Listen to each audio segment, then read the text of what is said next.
جی ہاں ناظرین، آل India Muslim personal board کی طرف سے خواتین ونگ کو تحلیل کیے جانے کے بعد ڈاکٹر اسماء زہرا صاحبہ کے نام آل انڈیا مسلم پرسنل بورڈ کے رکن عاملہ اور سابق ترجمان مولانا خلیل الرحمان سجاد نعمانی صاحب کا ایک خط سوشل میڈیا پر وائرل ہو رہا ہے، جس خط میں مولانا سجاد نعمانی صاحب لکھتے ہیں: مسلم پرسنل بورڈ کی مجلس عاملہ کے ارکان کے نام آپ کا مکتوب جو کل ہی بذریعہ واٹس ایپ موصول ہوا نظر سے گزرا، پڑھ کر افسوس تو بہت ہوا، تاہم تعجب بالکل نہیں ہوا۔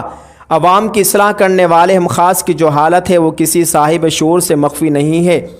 اقدامی کی کوشش تو دور کی بات ہے، ہمارے نفاق اور شقاق نے اور ہماری نفسیاتی بیماریوں نے ہمیں دفاعی تدبیریں کرنے کے لائق بھی نہیں چھوڑا۔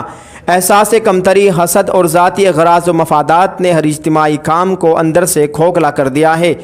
آپ نے تو زیادہ صراحت کے ساتھ لکھ دیا ہے کہ ہمارے درمیان کچھ لوگ ایسے بھی ہیں جن کا تعلق ایجنسیوں سے ہے۔ آپ بخوبی واقف ہیں کہ اور بھی ایسے لوگ ہیں جن کو اسی طرح کی جفائے وفا نما کے تجربے ہو چکے ہیں۔ دعا ہے کہ تاریخ کے اس نازک ترین دور میں ہم سب کامل اخلاص، بھرپور عزم و حوصلے اور حکمت و دانائی کے ساتھ دین کی حفاظت، اشاعت اور اقامت کی کوششوں میں لگے رہیں۔ ہماری نظر صرف رضائے الہی پر مرکوز رہے، پر مرکوز رہے اور ہمارے عذر ہمارے کریم رب کی بارگاہ میں قبول ہو جائیں۔ میں ایک سفر پر نکلا ہوا تھا، کل میری طبیعت بہت زیادہ بگڑ گئی، ڈاکٹروں نے چند دن مکمل آرام کا مشورہ دیا ہے۔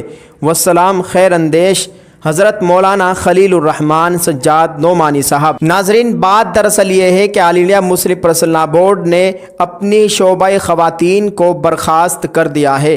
مسلم پرسنل بورڈ کے اندر جو خواتین کا شعبہ تھا، مسلم پرسنل بورڈ نے اس شعبے کو ختم کر دیا ہے، جس کے بعد یہ مولانا سجاد نعمانی صاحب کا خط وائرل ہوا ہے۔ آپ سے گزارش ہے، آپ اس خبر کے متعلق کیا رائے رکھتا آپ ہمیں کمنٹ میں ضرور بتلائیں اور اس کو شیئر کریں۔ شکریہ۔ السلام علیکم ورحمۃ اللہ وبرکاتہ۔